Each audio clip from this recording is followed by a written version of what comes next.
Firahiriyoonni olla ganda guyyaane ganne awwiine guddaa arraanu taphaannu waliin gammada.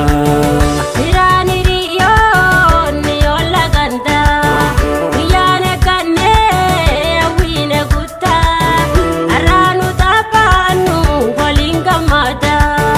Firahiriyoonni olla ganda guyyaane ganne awwiine guddaa arraanu taphaannu waliin gammada. Firahiriyoonni olla ganda guyyaane ganne awwiine guddaa arraanu taphaannu waliin gammada.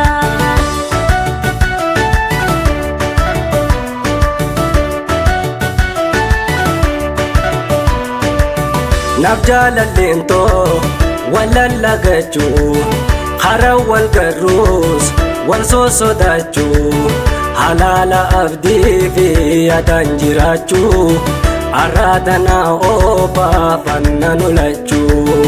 Osoo nu booyuu garaa walitti innaati kiishoon fuudhaa sirbaati kan waliin quufne daawwii ijaati wal biraa galuu keenya irraa hobbaati.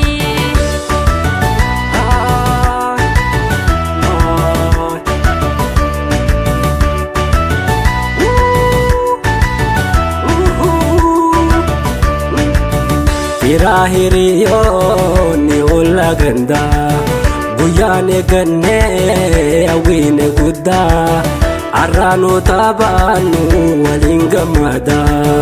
Firahiriyoonni olla ganda guyyaane ganne awwiine guddaa arraanu taphaannu waliin gammada.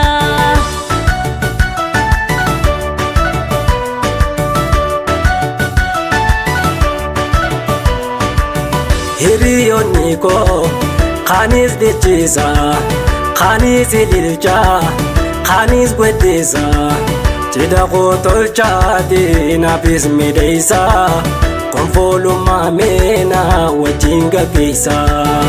Abbaa hiriyoon wayituu fi hellee jireenya naannoo wiliirraa galee natti dhaammadhaa naafis midheessa guyyaan ajjabaati jiruu toqeessa.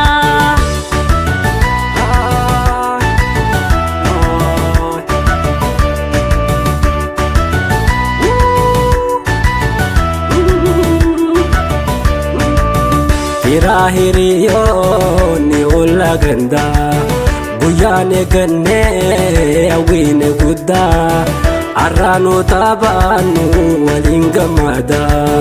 Firahiriyoonni olla ganda guyyaane ganne awwiine guddaa arraanu taphaannu waliin gammada.